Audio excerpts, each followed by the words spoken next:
I went from suffering to stunting and from struggling to bubbling. I was down, I was out, but now starting at the beginning, I lost my vision. I went completely blind in my left eye.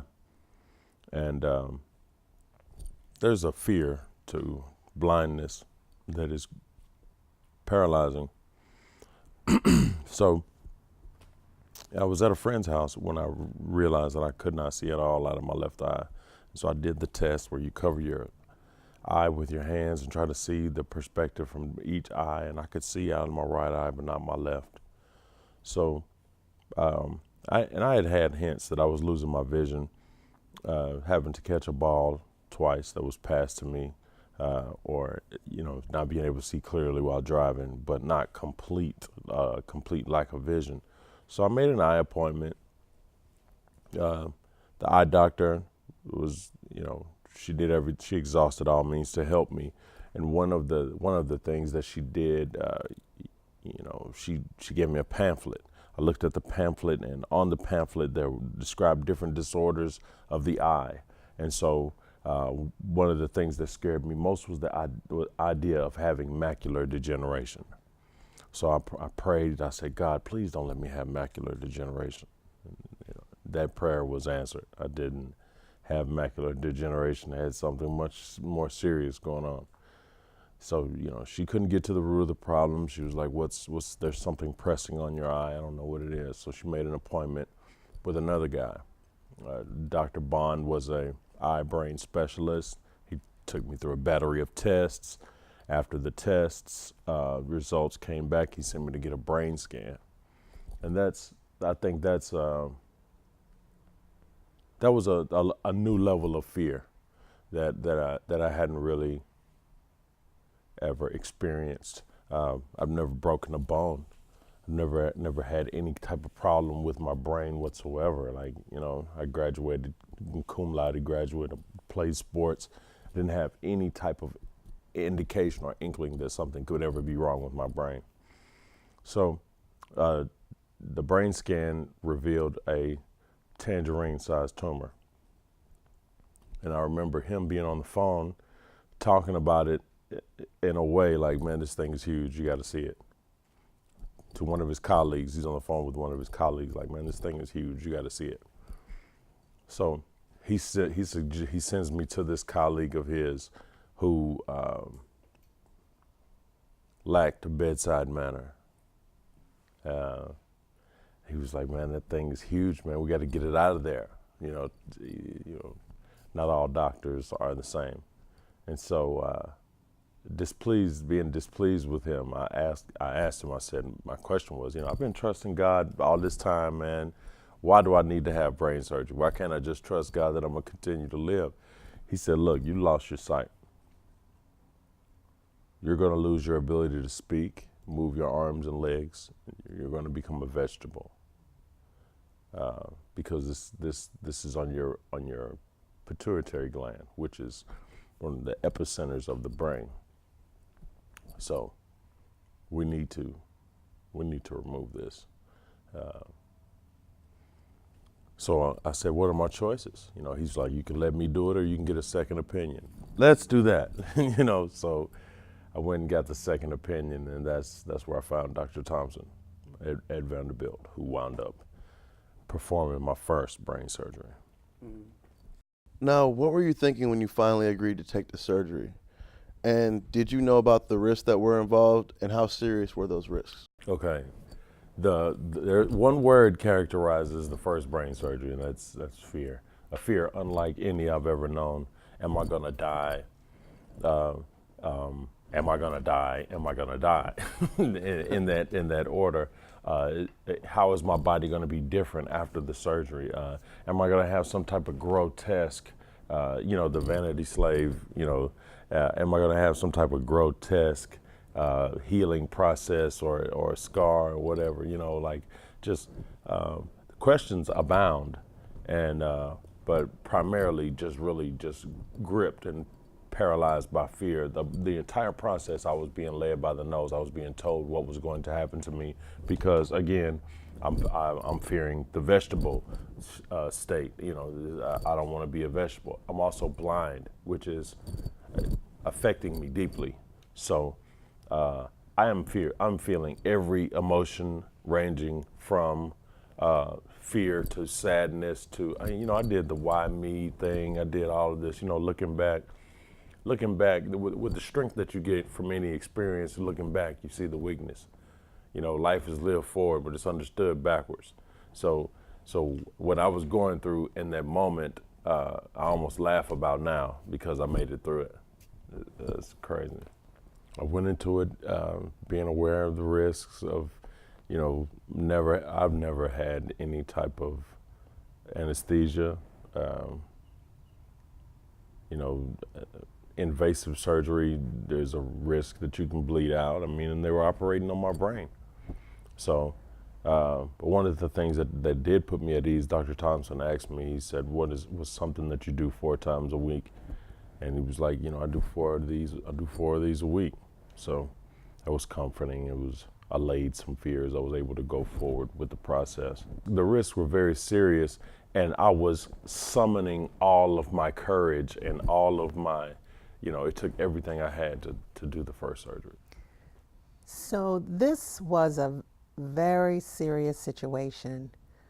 Who all knew about this, and how did that help? Just my immediate family, close friends were aware of what was going on, provided moral support, encouragement. But it was just the immediate family, the wife, immediate family. It was it. Now, what did you learn about this condition? Was surgery the only option, or were there other things on the table for you? And how did that make you feel when you were starting to lean towards surgery as being the route that y'all were going to go? Surgery was the only option for me because of the size of the tumor. The size of the tumor, the great size of the tumor, my pituitary was completely impacted to a point to where I was not getting any pituitary function at all. And upon removal of the tumor, I would need steroid hormone replacement therapy, So I would take all my hormones in pill and shot form. So because of the size of the tumor, I was gonna lose the vision in both eyes. Your tumor sits in a dish, the pituitary sits in a dish like this, the optic nerves are here, and my tumor was crushing the optic nerves. So there was no light was not able to pass through the optic nerve. So surgery was the only option for me. I did learn that it was much more common than I'd known, than I'd ever heard of. I didn't know people were walking around with brain tumors. It felt like they were completely fine, but it's fairly common. Can you talk about what happened after surgery? What did you feel? How did things change for you? I remember waking up from surgery. I remember waking up in my room and just acknowledging that I was alive. And so I said, I'm alive. I said to myself, I'm alive. Thank God. And I passed back out. I was in ICU for 7 days. So I had a little hospital stay, and then I had to recover, had bed rest recovery for about 7 weeks, 8 weeks.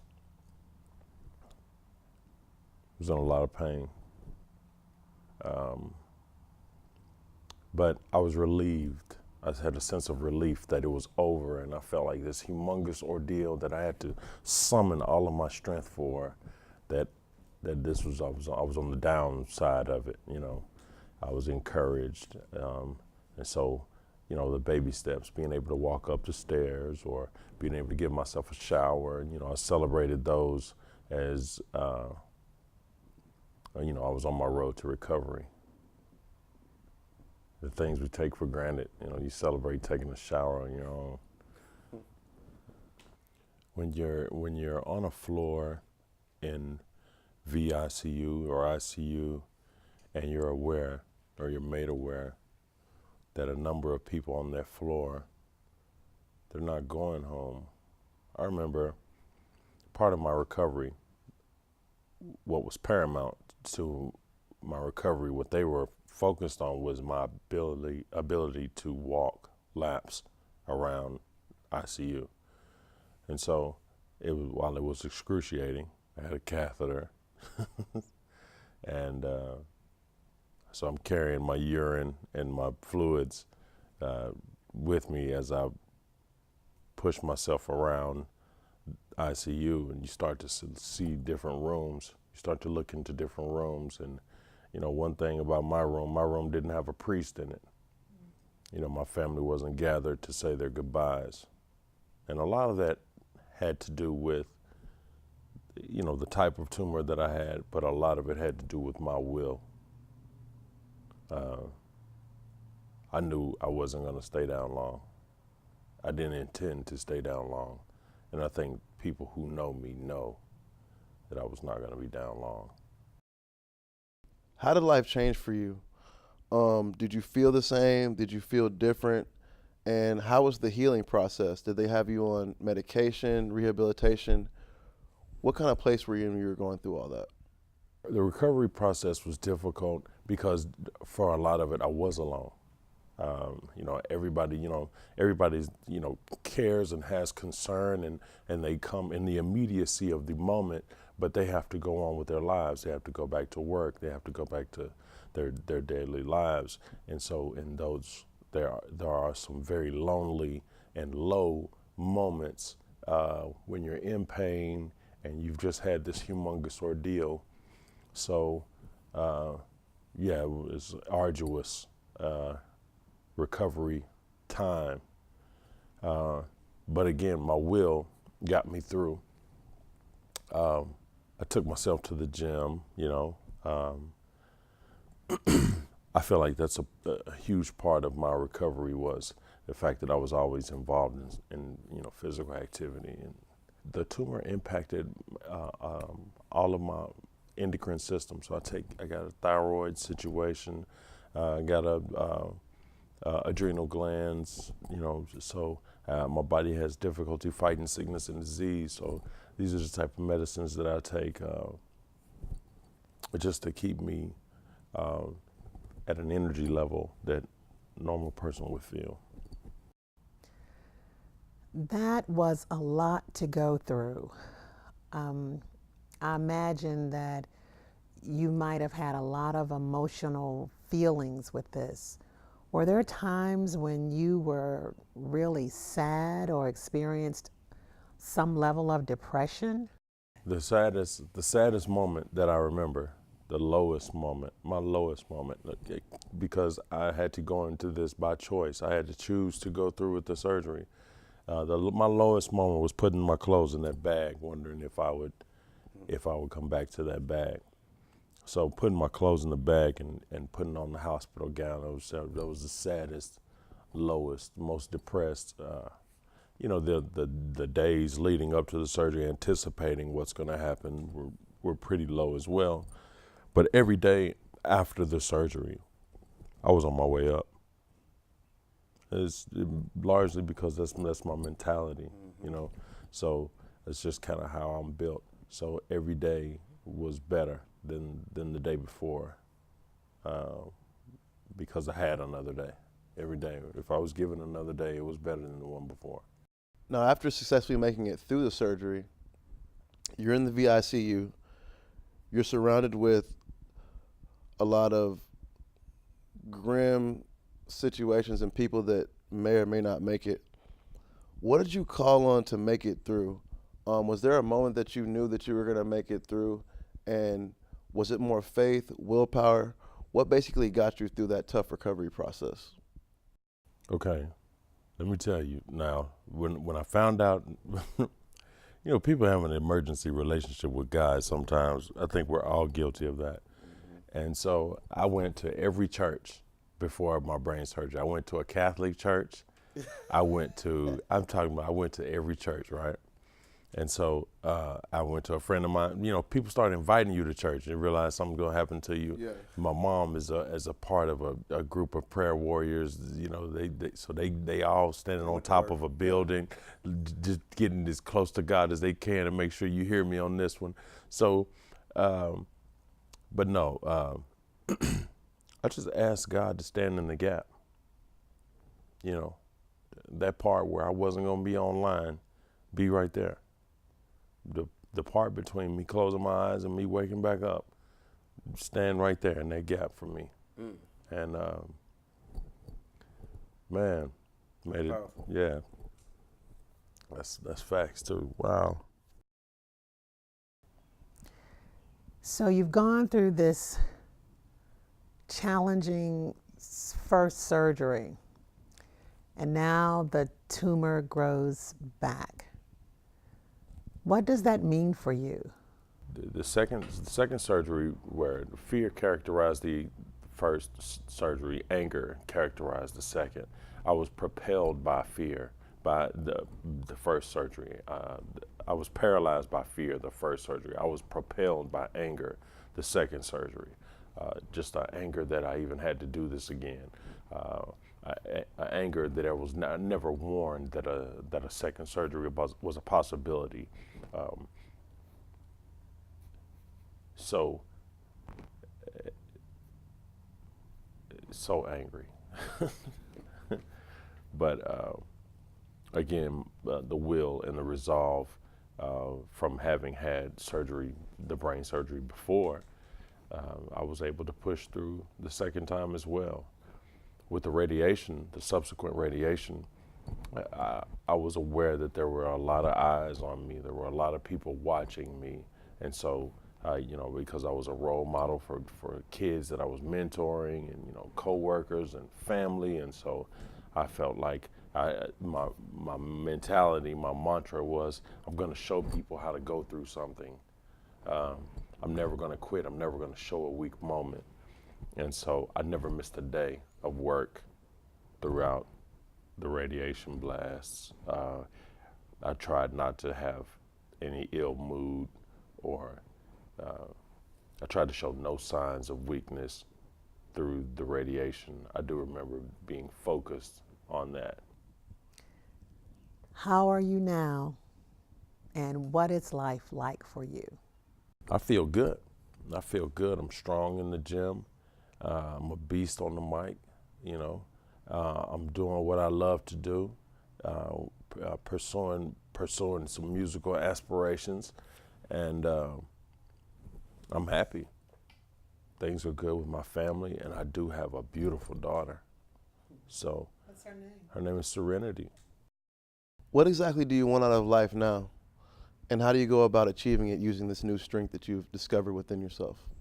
This is a backstory on, you know, the teaching, the speaking, the music. This is a backstory for you to understand why I work so hard. But it is this is multifaceted in that it is meant to motivate people. You know, we take so much for granted. We take tomorrow for granted. We take for granted that, you know, that you'll always have an opportunity to get around to it. And so I was gripped and shaken up by these experiences.